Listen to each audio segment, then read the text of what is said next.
This week, Ice-T explores the beautiful Washington wilderness. Too bad he's being hunted by man as the most dangerous game in surviving the game. So bury your dog and check your barrel. It's a kind of garbage movie edition.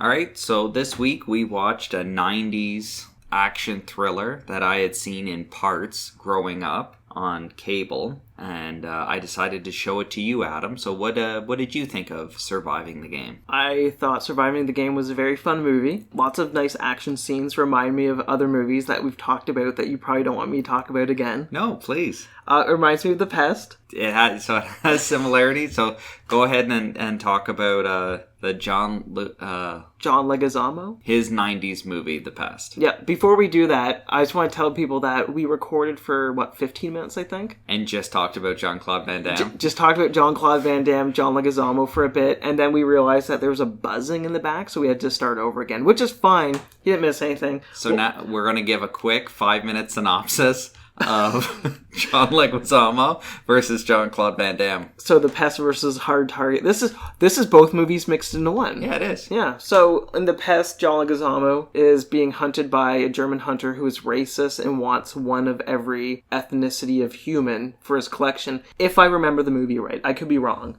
Okay, and in Hard Target, a woman hires Jean-Claude Van Damme to track down her homeless father, who it turns out had been roped into an underground bum fights, basically, where hunters chase him through New Orleans to, if he survives, he gets money, and if he doesn't survive, that's it. But then we also discussed how every Jean-Claude Van Damme movie, you can just shuffle the titles and it doesn't have any confusion to the movie. Except for Time Cop. Time Cop is very specific. Time Cop is on the nose, but did I ever tell you? Hard Target could easily be called Bloodsport, and you would go, yeah, that makes sense. Did I ever tell you that I thought Brandon Lee was in Time Cop 2? Is he not? It's not Brandon Lee. Who is it? I don't know. Brandon Lee was dead at The Crow.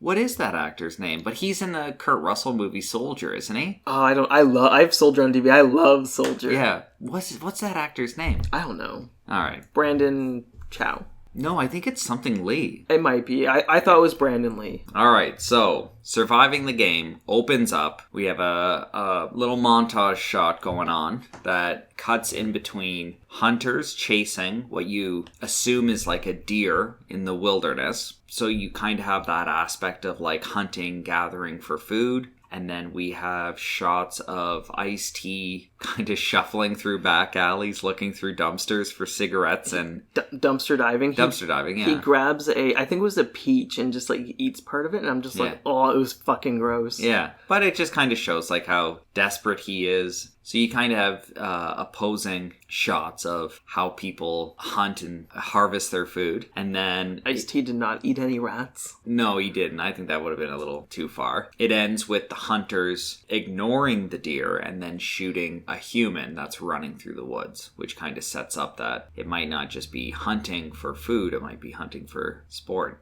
So, this movie is supposed to take place in Seattle. Did they establish that? I don't even remember. Later on, like at the end of the movie, it says meanwhile, or 3 days later in Seattle. And it's like, oh, okay. Because you kind of don't know, like, are we in Montana? Like, because they take a plane ride and they're in the middle of the mountains. Mm-hmm. Like, but it's Washington State. But apparently the movie was... Parts of it were shot in Philadelphia, and then other parts were shot in Washington State, but none of this movie is shot in Seattle, which is actually like a city, because when it shows like the downtown city where Ice-T's homeless in, it's like the most small town. Like it's clearly not a city. It establishes Ice-T has like a friend who helps him out, and he also has a pet dog. Early on in the movie, I think it's right after the opening, right after that, Ice-T's dog runs out into the street. Ice-T's character's name's Mason. So Mason's dog runs out into the street and gets hit by a cab. They're hot on Mason's tail. So the ambulance for his dog. Fucking baby boomers dying. I listened to one podcast. It doesn't exist anymore, but the guy's like, oh fuck, there's gunshots outside. And he's living he's like, I don't live in a good area.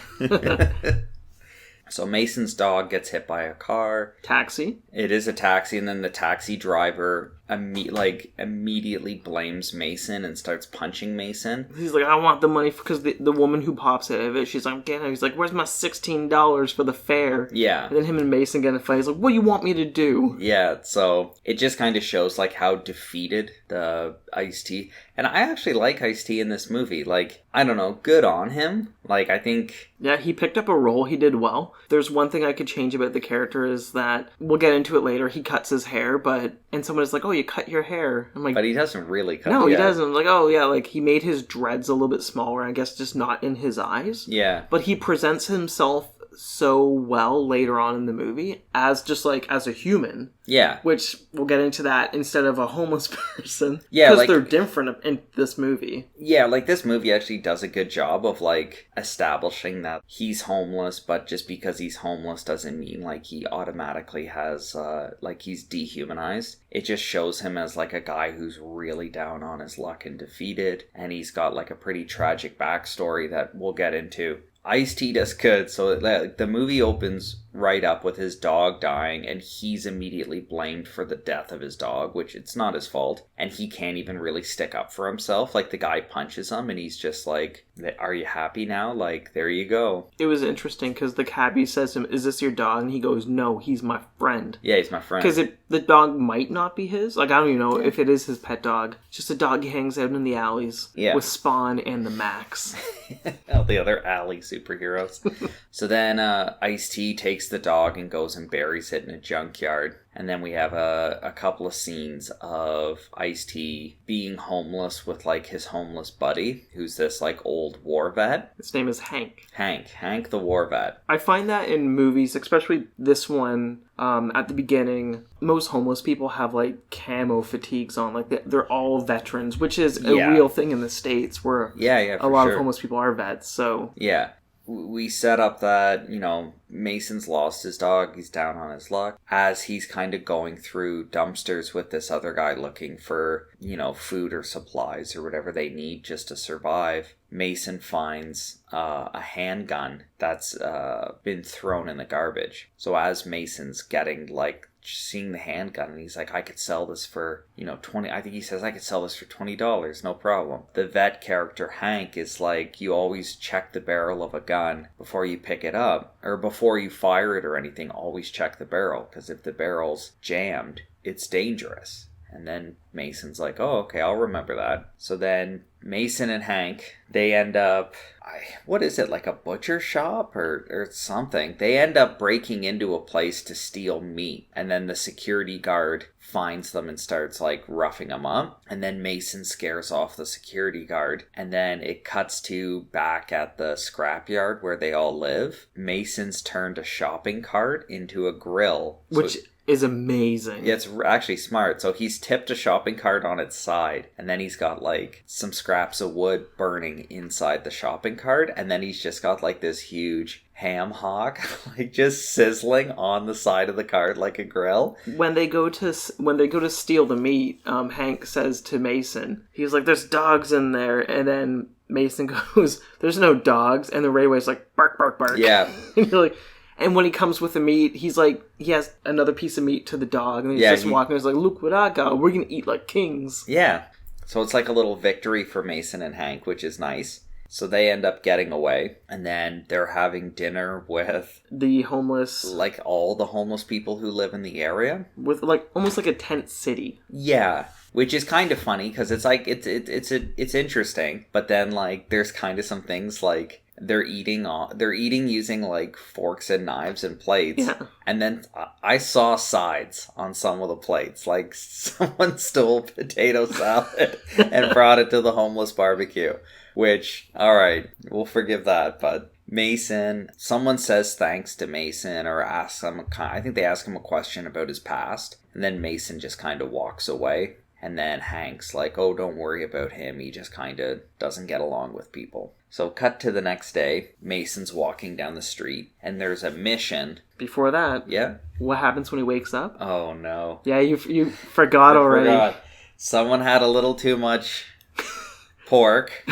Okay. And Hank doesn't wake up. He's dead. He's dead. So Mason wakes up and is like talking to Hank, being like, "All right, Hank, another shitty day to go through dumpsters." And Hank the actor clearly breathing. It's like, yeah. So it's like that shot where at the bottom of the frame you can see part of what's supposed to be Hank's sleeping body, and then the audience realizes with Mason like, oh, he's not waking up. But as you're watching it, like the audience, you're actually seeing like the actor playing Hank just taking deep breaths, getting ready to hold his breath for when Ice-T comes over and goes, "He's not breathing." He already was breathing. Yeah. You can see him like.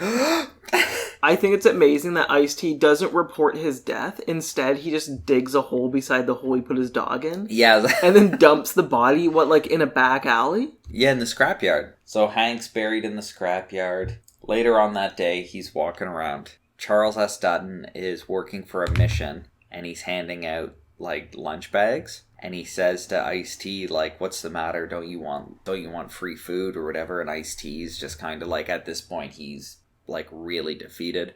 The Charles S. Dutton character kind of like it's also kind of set up that like Ice-T's being watched during the day. Yeah, he's been watching him the whole time. Yeah, he's been watching him. Very weird. So he ends up offering him help, which he turns down. And then finally he gives him a business card and goes, "Well, if you don't want free help, why don't you help yourself? This guy's looking for work." So he ends up going to the office building of the business card with the address on it. We missed another thing that happened before that. What? Ice-T was going to end his life by walking in front of the dumpster truck. Yeah, Ice-T was going to walk in front of a transport truck, and then Charles S. Dutton saves him. He tackles him and he goes, "Just call me OJ." He doesn't say that. They call me the Juice. Did you know that? I didn't know that the reason why OJ was called the Juice. I thought it was because he was like taking steroids. And I'm like, oh shit, OJ's orange juice. And then I realized that. I think it was last month, which is... Oh, Jesus, Adam. I didn't know. It's like, why the fuck do they call him the Juice? Oh my god. OJ. Jesus Christ. Yeah, that was... The juice. Right over my head. The juice is loose. So that's how they meet, and then he gives him a business card. He goes to the address on it, and it introduces the Rutger Hauer character, who's like this really sleazy, like, 90s businessman. But his office and his wardrobe looks like they went to a Goodwill, and they're like, pick out stuff that, like, a very modernist 90s business person would have. I don't know. It also kind of looks like there was either like a costume designer or set designer, or maybe even Rutger Hauer was like, "Do you know what would make my villain stand out?" Because every villain needs like something quirky to stand out. He's like, "I want to hold a parrot the entire time." That's a great little game to play when you're watching like any of these movies, is whenever it establishes the villain, watch what stupid thing the villain's doing. That's like his little, not even gimmick, but like the villain, when it introduces them, he like, I don't know what it is, if it's a 90s thing or if it started in the 80s. I'd love to know where this originated. They're always like eating an apple. They're in a flower, like they're doing like a hobby, and they're talking about something evil while they're doing like a very... There's like a movie from the 90s where the guy's literally talking about like hiring a hitman, and the whole time he's doing it, he's like tending like a rose garden. They're always doing something so non-threatening. Yes. That it makes them look more menacing. Yeah, which I get that, like the contrast. At this point, it had gotten so goofy. Like, Rutger Hauer's like, so secretly my character is recruiting homeless people to take them to the woods for me to have a hunting party hunt them. That's how menacing I am. And it's like, okay, I also want a contradictory thing just to like really like bump up the contrast. And it's like, okay, what do you want? And he's like, I want a giant red parrot. I want an absolutely enormous tropical bird in my office. And then when I talk to people, I just want to pick up the bird and like not address it. Like, by the way, this is my bird. And it's weird, too, because where the office is, you pull up to this building, broken windows, and you're like, he's going to a dilapidated building. And then once you get inside of this man's office, like, the office is nice, his windows aren't broken, so clearly... Yeah, it's like his office is like this open concept on the top floor of a factory. And then he's like, what do you do? And he's like, I organize hunting parties. And immediately Ice-T is like, okay, why would you hire a homeless person who lives in the streets? And he's like, you can be our new hunting guide. What, Ice-T starts smoking? Then he says, like, oh no, we want someone who's fit, who can run, who can keep up with us. So Ice-T's like, I can run. Is he offered $20 to run? He says, he goes, if you want to see me run, I'll run on your treadmill. So he goes, I'll give you $20 if you can run on this treadmill for 30 minutes. And then Ice-T says, if you give me $20, I'll run to fucking Alaska. Keep this up for half an hour. I'll give you $20. For $20, I'll run to fucking Alaska.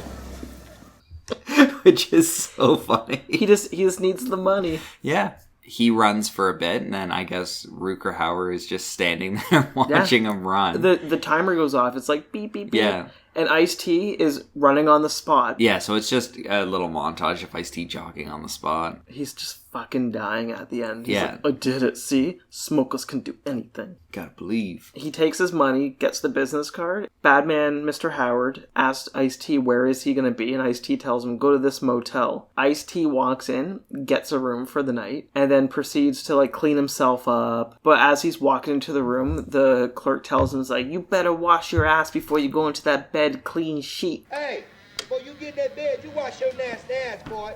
You make sure you wash your nasty ass. Yeah, so he says, where can I find you? And he says the nicest hotel in town. And it's like, it's a complete dive. And then he wants a room with like a TV. He just wants to relax for like a night and not be on the streets. TV doesn't work. TV doesn't work. So he listens to the radio. He got a bottle, I think it was a bottle of wine or a bottle of scotch or something. And he just like does all the things that like he doesn't have in his life anymore. So like he has privacy. He has a bath. He gets clean. He gives himself a haircut. Gives himself a handlebar mustache. Yeah, gives himself a nice mustache. Sleeps in a bed. Like on top of the bed. He doesn't even pull the sheets. Yeah. So the next morning, Rutger Hauer finds him. Says he bought him some clothes. And then he's like, all right, we're flying out. Like, come with me. So the next shot is an airplane flying over the wilderness. Ice-T's looking out the window, and then they're kind of slowly dropping a bit more hints about what's actually to come. Once they get to the woods, like into the mountain areas, I was expecting a golden retriever, a pit bull, and a little cat to walk by them. I think...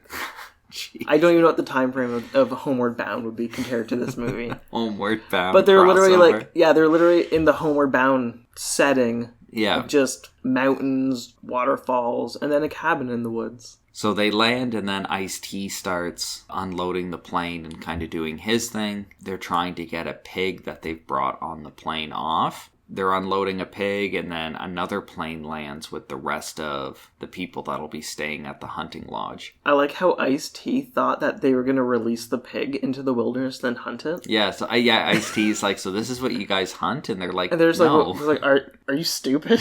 We're going to release a pig into the woods where there's like mountain lions and pumas. We're now introduced to the rest of the cast of the movie. So we have F. Murray Abraham. His character is a father who's like he's a businessman who is bringing his son. And then there's also... Wants to make a real man out of him. Yeah, so he's brought his son on this hunting trip. And then there's also Gary Busey is there. Did you say Gary Busey? Yeah. Gary Busey? Busey? Busey. Gary Busey's here, obviously, because there needs to be an insane person. But he's not even the insane one of the group. John C. McGinley is the insane one of the group. Yeah, and then John C. McGinley. So this is kind of where this movie falls apart, is it introduces the rest of the hunters, and instead of coming up where each hunter has like an individual gimmick, they all just have the same gimmick. Like, they're all crazy. I really want this movie to be remade with, there's 6 hunters. So I want it to be Adam Sandler, Kevin James. This honestly, this would be an amazing Happy Madison movie. Yeah, if you had, like, those guys, basically from Grown Ups. And who are they hunting? Kevin Hart. Yeah, I would surprise me if that movie isn't being made.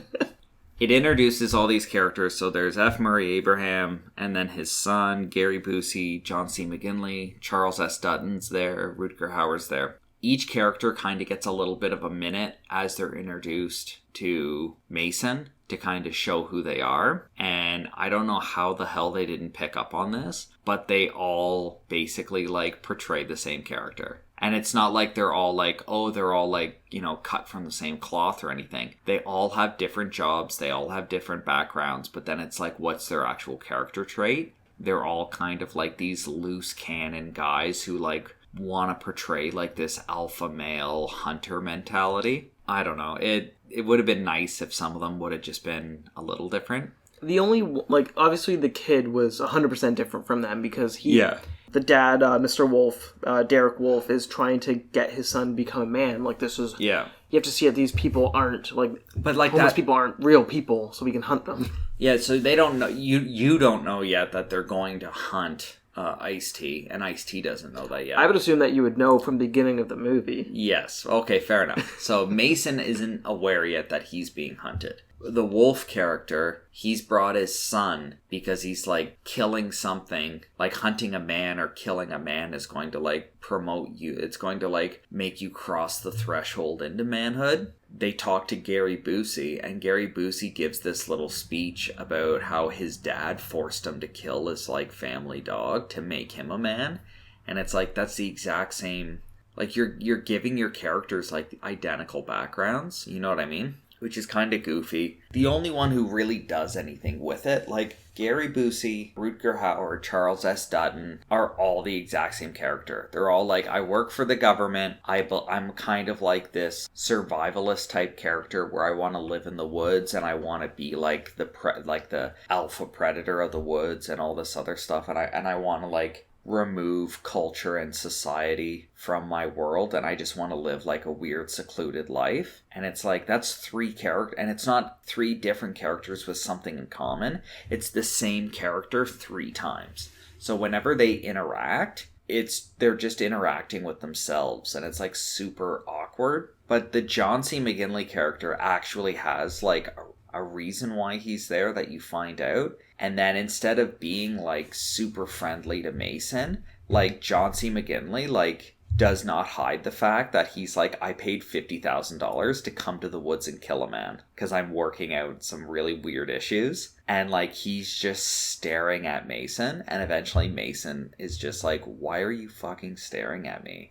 But no one else does this. Like the other characters are super nice to Mason, and they keep dropping these like innuendos about like Mason's like, so when's the big hunt? And then they're like, oh, believe me, you won't miss it. And it's like they're all doing it, and it's kind of like, this is dumb. It would have been nice if they all had a different gimmick or a different reason. Like if one of them was a serial killer and then one of them was well, I guess they would all be serial killers or sociopaths.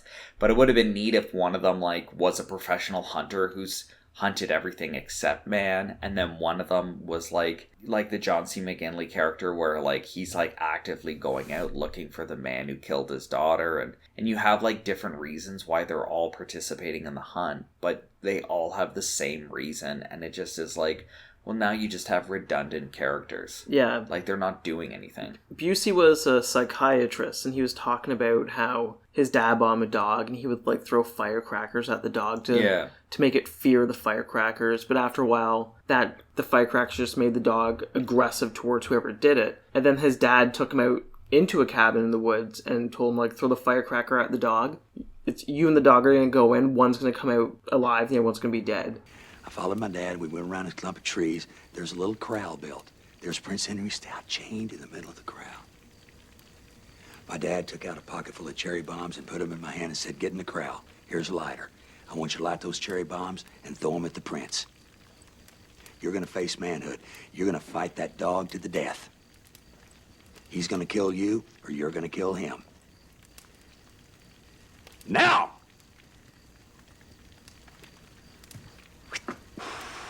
Boom! Ah! He was on me. He was on me like flies on shit. Had no chance. I got my arm up between his teeth and my neck. Whomp, went down in the mud, rolled over. That dog is fighting and biting and scratching and kicking, and I'm screaming and crying. I'm grabbing him around the head. I stand up, fall with my weight on it. Hear his neck break. He's dead. He's not breathing. He's not yelping. He's not biting. I'm covered with blood. I stand up. I wipe the blood off.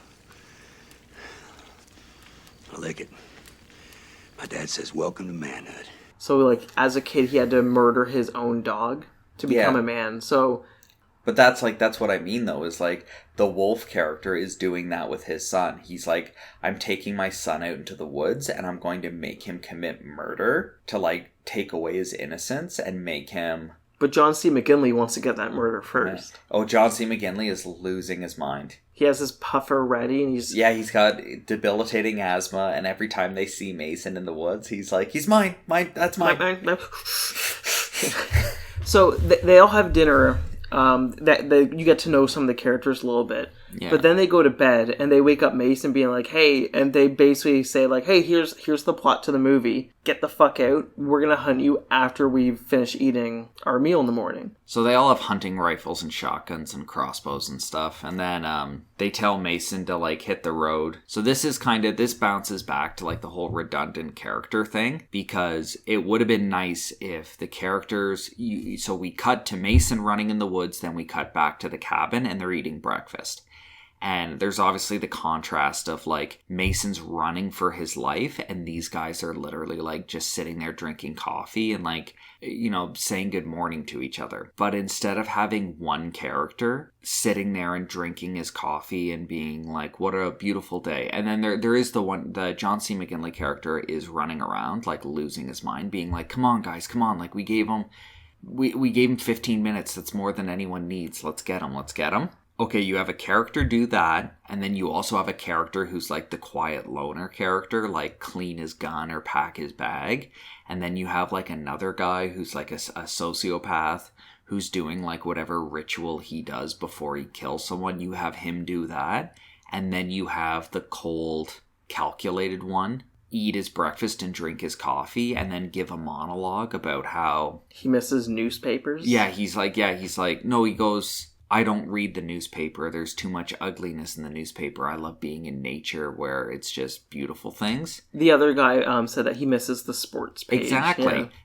Yeah. So like you end up having this redundancy where you have some of the characters showing how their character prepares for the hunt. But then you have Charles S. Dutton, Rutger Hauer, and Gary Busey all doing the exact same thing, but it's not shown as it's something they have in common. It's just shown as it's the same character that either could have been condensed into one character or their characters needed different traits to make them stand out. They could have shrank the payroll to this movie by, making a few characters the same. Keep the recruiter, the guy from the soup kitchen. Keep Rutger Hauer's character. Did I say his name right? Yeah. Yeah, keep his character because he's the one who organizes it. Yeah. But then, like, they don't need Gary Busey. Or no, Gary they do not need whatsoever. And then spoiler alert, Gary checks out pretty early in this movie. Yeah. And I think maybe that's why he was there. McGinley, he has a purpose in the movie. Yeah, and then the son has a purpose. The son is like the wolf's son is like the moral compass of the group. Like he's the guy who's questioning everything. And then obviously you have the conflict of him and his father. The father wants him to do one thing and he wants to do the other.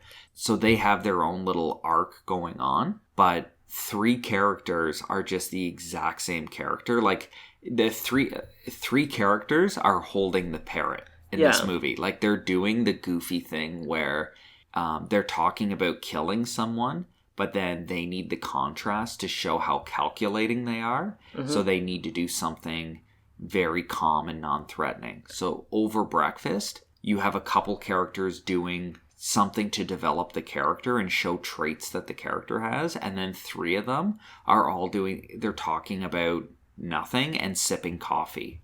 But they're not even interacting. They're just doing the same thing. Yeah. The Gary Busey character you could get rid of. John C. McGinley's character and the son, you could merge them into one, but get rid of that trait of John C. McGinley being like anxious and wanting to go. Yeah, but I think that I liked the John C. McGinley character. I guess like because he had a reason. All the characters have a purpose of being there. It's just, I think the purpose of them being there was to pad the movie longer, to make an hour and a half, because I think this was an hour and 38 minutes with credits. But I think it's like a creativity thing where when you do, it's like Murder on the Orient Express, where it's like, okay, there's been a murder and there's 10 suspects or however many suspects. Have you seen that? Yeah. I haven't. Okay. But the gimmick to that is that there's been a murder, the detective has to interrogate 10 people with 10 different motives and 10 different alibis. Yeah. And then the entire movie is like how those characters relate. But all 10 of those characters are different characters with different backgrounds, different motives. You know what I mean? This movie, even though this is like 90s trash, it needs to be like Murder on the Orient Express, where all of the characters have a different, like everyone who's participating in the hunt has a different motive and they need to have a different background as to how they got to where they are and a different motive as to what's driving them to want to kill someone in the woods.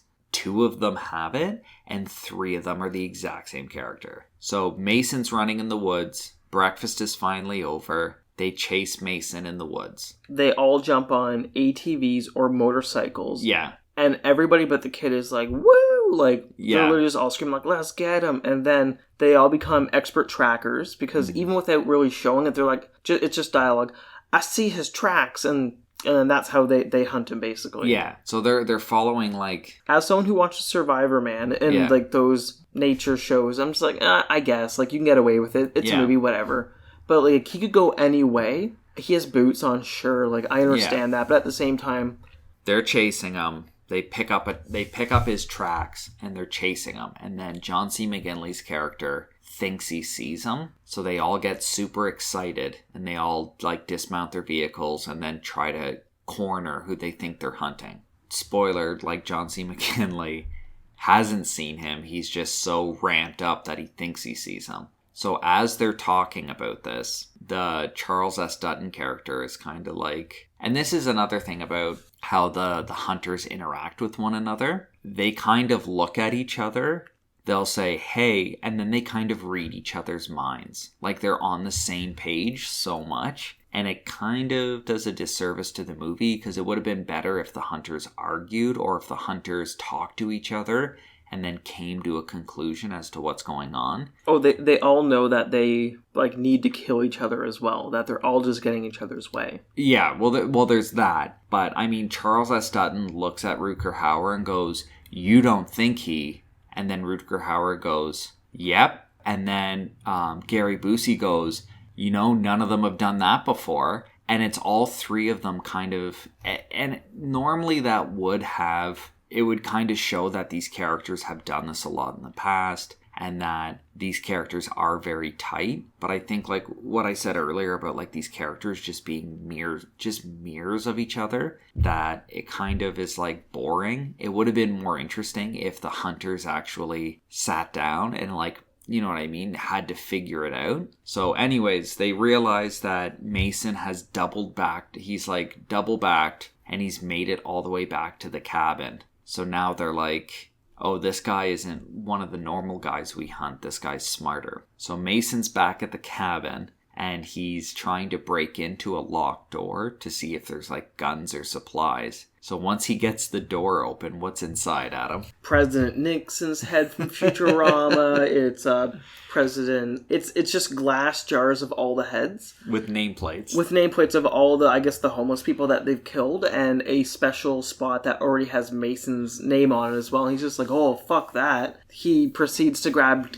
canisters of gasoline, douses the entire cabin. And at that point, once he's basically done getting it ready to set it on fire... all the hunters come back, and they're all like, Mason, where are you? They put little beer balls on their fingers, like, come out and play. So they know Mason's in the cabin, so they start, like, taunting him. And then Mason is climbing out a window, and as they get close to Mason, he throws a lighter into the house and burns down the cabin while they're in it. Where we get an amazing scene of Busey with a knife realizing Mason's at the back. And he bursts through the door. He explodes through a door. And the scene's probably like, it's half a second, but it's the cameraman is at the bottom of the steps for the back door. And it's just Busey runs out yelling. I think he just yells Mason. He's like, Mason, he has a knife in front of him sideways, running at the camera. And I'm sure in the theaters, when this was out, all 27 people who went and saw it spilt their popcorn because it's a jump scare for for sure. a movie that isn't like a horror movie. Yeah. Gary Busey fights Mason at the back of the cabin, and then a really pissy, like, bitchy fight. Like, it's... Yeah, it's kind of... It's not great. It gets a little bit better towards the end of the fight. Yeah, one, the director probably said, just struggle for a bit with each just other. Wrestle. There was no choreography on what they were doing. It was just, it was a bum fight. Yeah, so they're fighting, and then one of the other hunters inside is, like, trapped in the fire. So the other hunters kind of stage a rescue for him. So they start getting him out of the fire. And now the fight at the back kind of picks up. And Gary Busey's going to throw Mason back into the fire. And then Mason's like, don't throw me in the fire. And then Gary Busey's like, I like my meat raw or rare. And then he pulls him out. And then Mason goes, I like mine well done. And then he kicks him back into the cabin. I like my meat rare.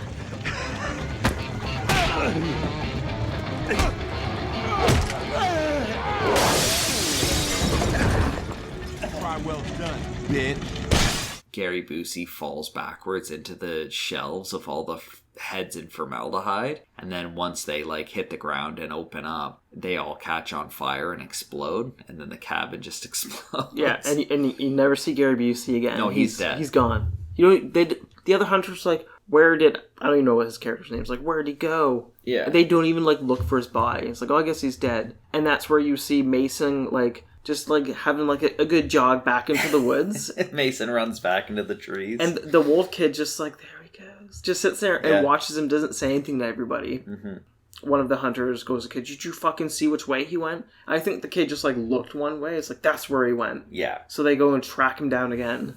So they track him down. And then they end up chasing him through the woods up into... this is where he's in the cliff, right? Yeah, he's... Because he's always running up somewhere. So eventually he just hits the edge of a cliff and he looks down and there's a river. They corner him and then he just jumps into the river. Now Mason's got he survives and he's got a little bit of a head start on the hunters now. Yeah. So now we actually have a bit of a breathing point where... I think that's the first point where you get to see John C. McGinley's puffer, where he's just like, don't take my shot, I had him, and he pulls it out. So, John C. McGinley has an asthma attack. Rutger Hauer is kind of taking charge of the hunt again, and he's telling them he's in the woods alone. It's almost nighttime. The river only flows one way. We know which way he's going. Why are you guys getting excited? This is all part of the hunt, and this is part of the thrill. This is what you paid for. That's where they track him based on a smell. Mason has taken 6 cigarettes and put them in 2 different spots and lit them. So all the hunters go one way, sniffing, then John C. McGinley goes the other way. And the soup kitchen guy sees him, and he's just like, I told you he was a good one, didn't I? And they're excited that they were tricked by him. A tree smoking a cigarette. I told you this guy was good. You didn't believe me, did you?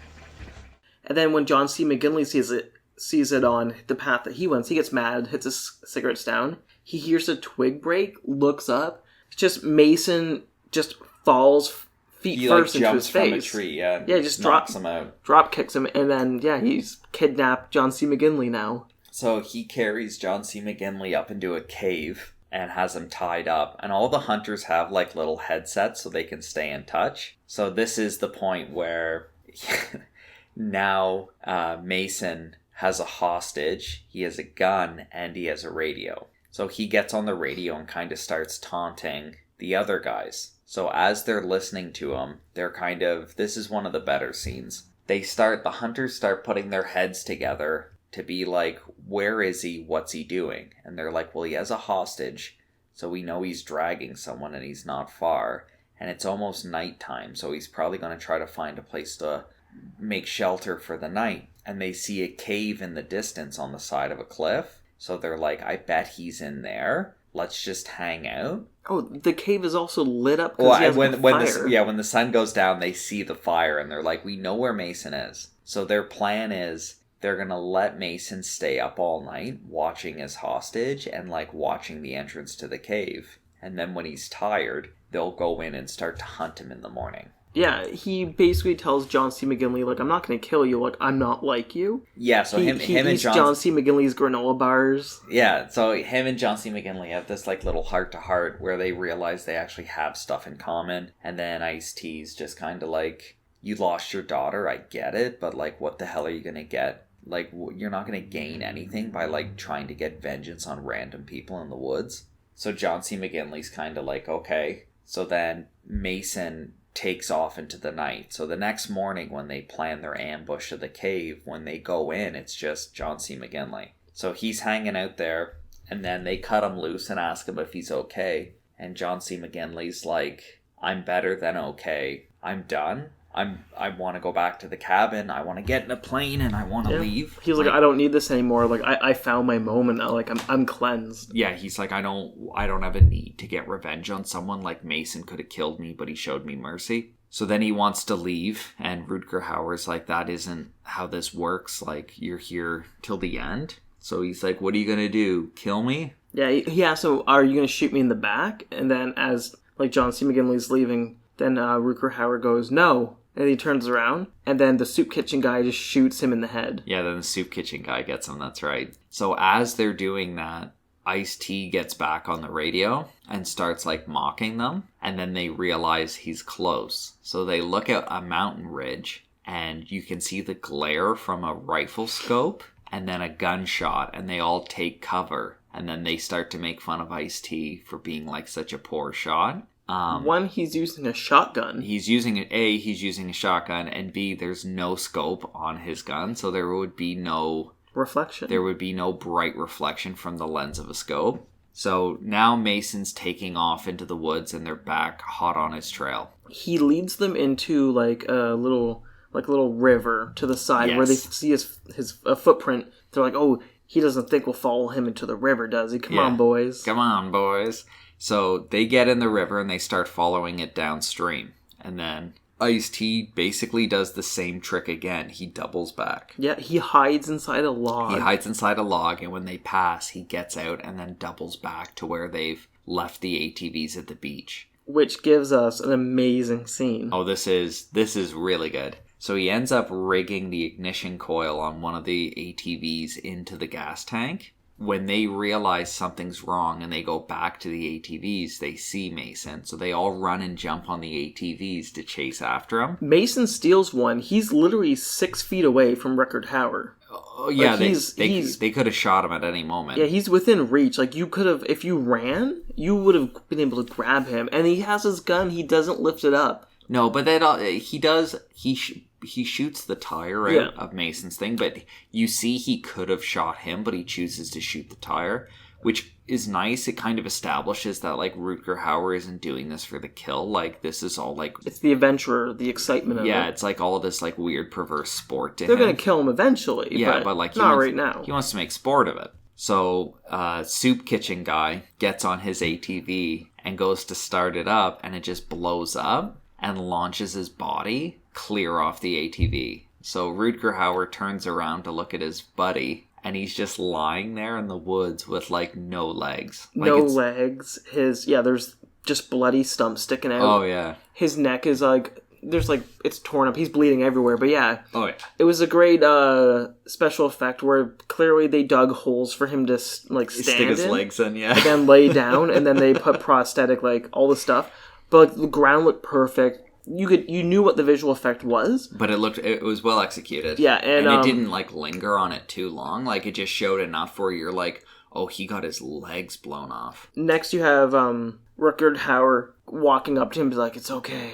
you did good. We're just gonna have to put you down. And then he just, like, shoves his, like, fingertips under his neck, and then... Yeah, he does some, like, one of those, like, goofy, like, I know how to kill a man with 2 fingers move. It's like, boop. And then kills him. I think that was the worst death. Yes. How he died. The injury was the best one. That was amazing. Oh, it was awesome. So, they're back on Mason's tail, chasing him up a mountain. So, Mason has a gun. He ends up getting to the top of, like, this mountain ridge, and there's a big cliff. And he's like, I'm trapped again. But this time there's no river underneath the cliff. It's just a valley. So Mason sees this huge tree. So Mason's like, I know what I'll do. I'll use the shotgun to shoot the tree and knock it over and make a bridge out of the tree to get to the other side. Which, again, is pretty genius. And it works, and it works. It goes down, but right away they can hear it and they know where he is. So they follow the gunshots and they see the tree. These hunters now are like, let's cross and find him. So they start crossing the bridge, and then Mason has done what he's done 3 times already in the movie, which is double back. Mason double backed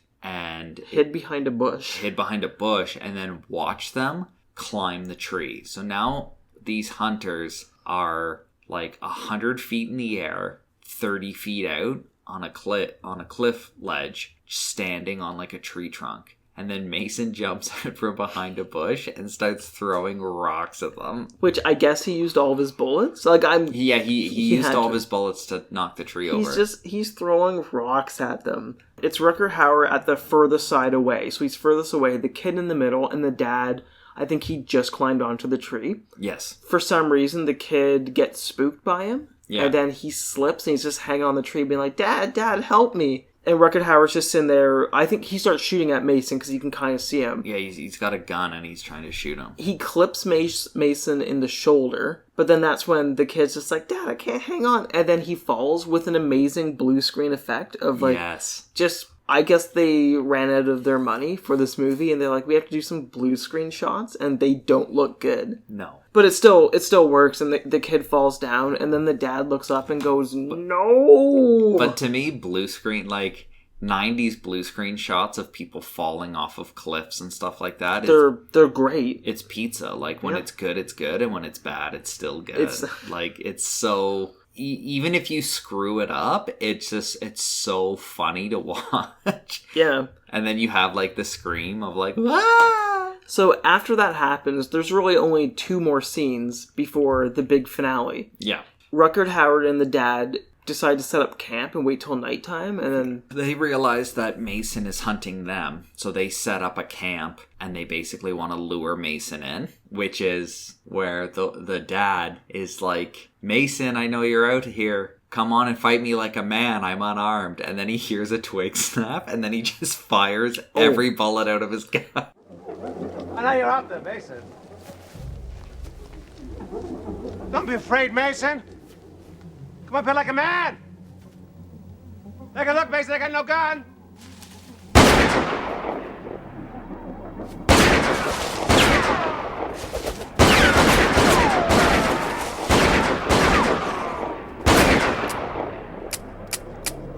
Damn it! God damn it! I don't need this fucking gun! Come on, Mason! Show your fucking self! Poo, poo, poo. Mason's running around like the Predator. Yeah. Like, zipping, and then eventually, I even said to you, it's like, he's gonna be right behind him. And then the dad turns around. Mason has, I think he has, like, mud on his face. Like, Yeah, Mason's camouflaged himself. Yeah, which he's already wearing. Like, he can't be any more camouflaged than he already was. But he is more. Him and the dad just wrestle in the woods for a while. And even the dad, like, starts winning the fight. Eventually, Mason just snaps his neck, just like crunch, and you hear it, and it's great. Yeah, it's a great fight, yeah. And it's weird because Rutger Hauer's watching them. Oh, Rutger Hauer is totally, like, getting off on the fact he's that, probably like... just jerking off in the bush, like, look at them fight. Ooh, he's died. Yeah, like... I came. Gross.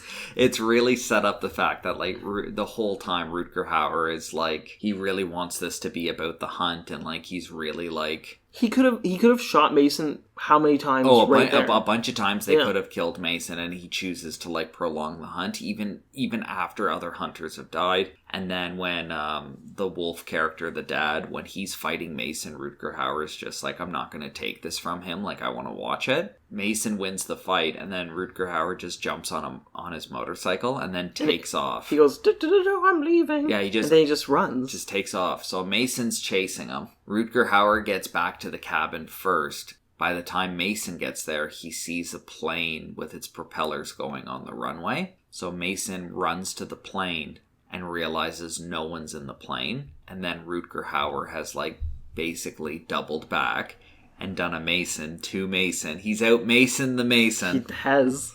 And by the time Mason realizes he's fallen for a trap, Rutger Hauer shoots the gas tank on the plane, makes it explode, presumably killing Mason. Mason goes flying, gets knocked out. Yeah. Rutger Hauer gets in the second plane and then flies off. So then cut to 3 days? 3 days later in Seattle. My favorite part of this is he's, Rutger Hauer's in his office getting, like, his extra passports, his multiple passports. Yeah. All of his bags ready. And he keeps on getting phone calls from the Wolf family's mom. Yes. So she's like, hey, I haven't heard from my husband and my son. Yeah. For, like, 3 days ago, they were supposed to be home. Like, I'm getting worried. It's like they're fucking dead. Oh, they're dead. And then you just ignore her. You don't have to worry about her anymore. I just thought that was a nice little touch of, like, this woman be like, hey, I'm worried about my husband and my son. Where are they? So Rutger Hauer is disguising himself as a Jewish, like, father or something? Like a medicine? Like an, I don't even know what you would call it. It's like this Russian Orthodox I don't know. It's like this, it's this really like religious person, outlandish for considering that like he's supposed to be laying low, presumably that he's looking to escape the country. He's got like the most over the top costume, and it just cuts to him looking in a mirror, like stenciling in a beard and like redoing his eyebrows, using his Just for Men. He's using his little brush-in comb to darken his mustache. When he walked out of his apartment or wherever it was, he goes to try to use his car, but clearly like his car isn't working because Mason's fucked it up because Mason's back. Yeah.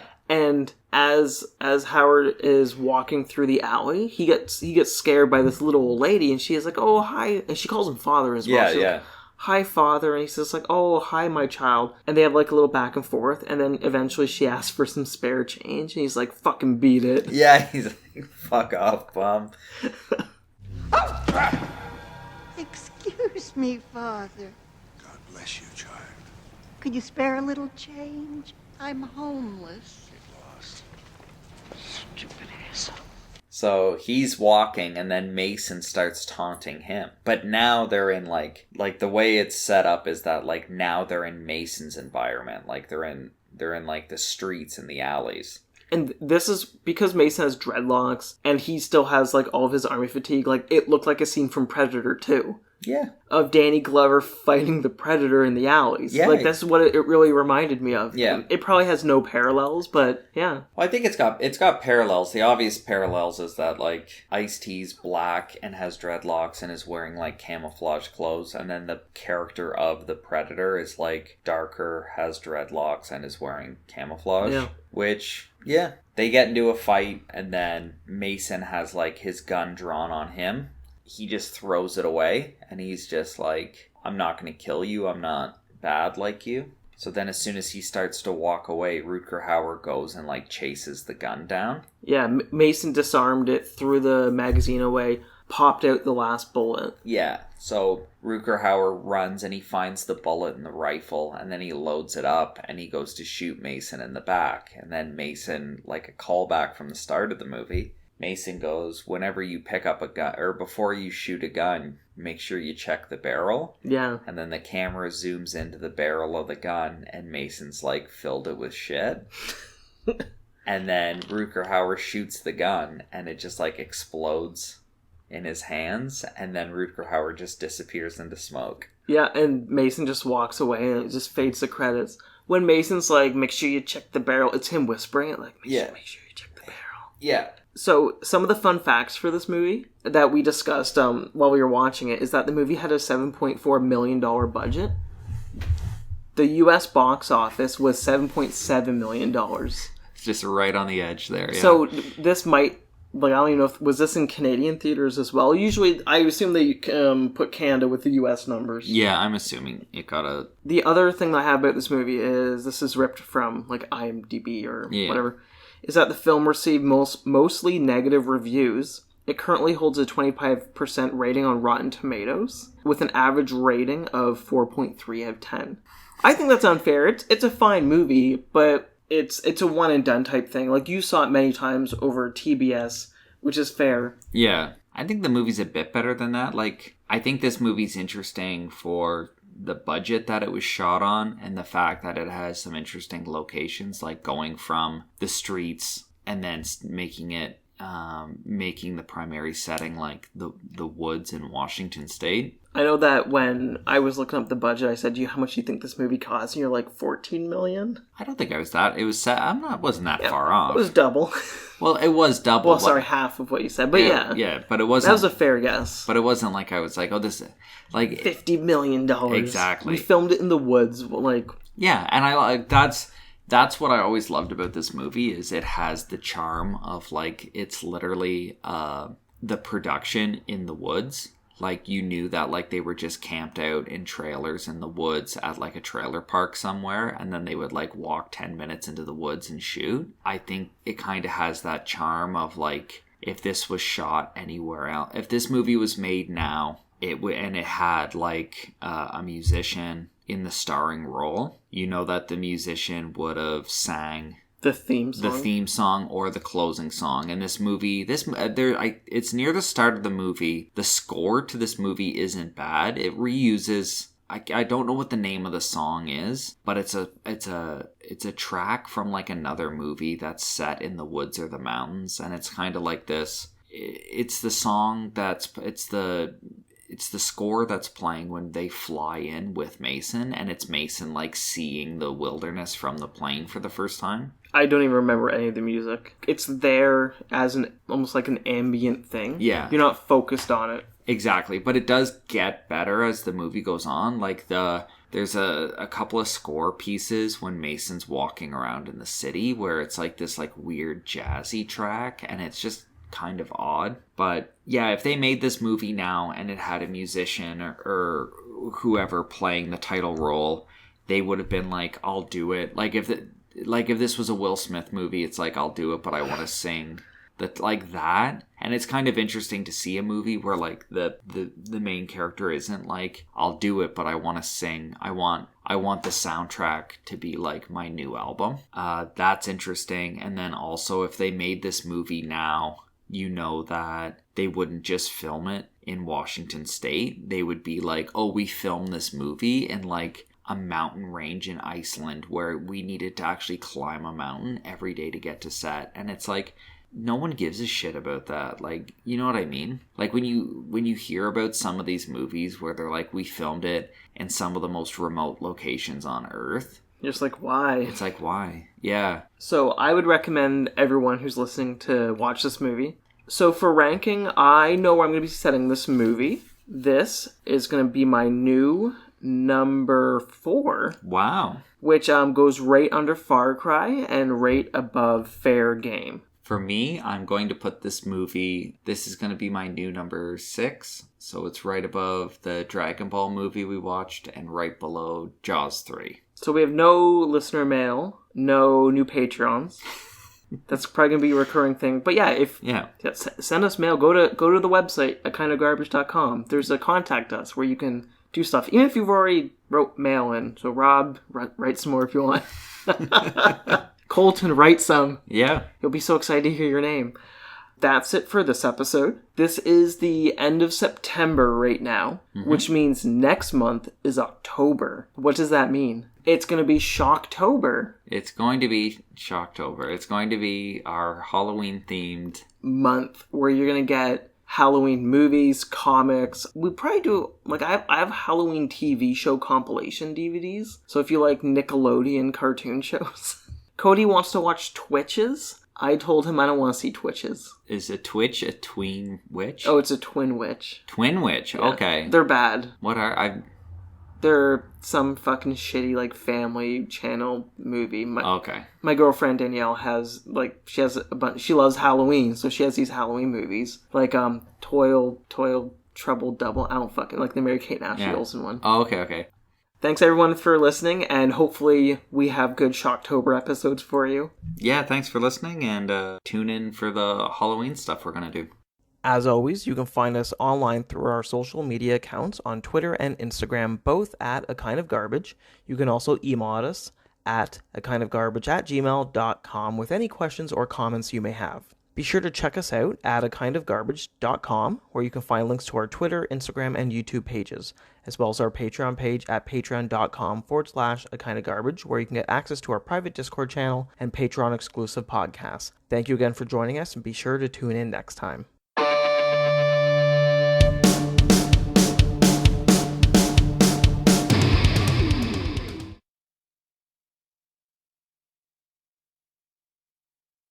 So we went to the gym today for the first time in 3 months. How was it, Cody? It was the best. Yeah, I haven't really, like, during all this pandemic stuff, I haven't really gone out too much. I've kind of stayed in. I've ordered a lot of stuff in. Like, if I've gotten food, it's been, I know, like, restaurants are open now, but it's outdoor seating and all this other stuff. So I haven't really gone anywhere, and I know that was something I was thinking about, and as were you. How the hell is a gym going to run during a pandemic? So we went today to find out. Well, I've been to the gym last week. I think I started going back for 5, like, wake up at 5:30, get there at 6 for 6 a.m. classes. Yeah. Which kill me. Yeah, but yeah, it was interesting to see, like, you have to schedule everything ahead of time, and you have to wear masks and wipe everything down, and you're not allowed to use machinery next to other people, which was a little frustrating, but it was nice, like, seeing how deserted the gym. Like, yeah, it was nice. Like, it was not crowded at all. Yeah, doing the bench press, being like, okay, I'm not going to put on my full amount of weight that we used to do like 3-4 months ago. So I put like 20 pounds less, and I was like, it was super easy, to the point where when I went down, I smacked it off my chest really hard. Nice. You didn't see that, but I was like, oh, and then just hear your sternum crack. I did like 10 reps and I put it back on, but then I added 20 more pounds on, and then that was heavy. Mm-hmm. So it was like 10 pounds less than I used to do when we went back in the month. So gonna build up those muscles again, lose the COVID-19 pounds. Yeah, it's my Corona pouch. Oh my god.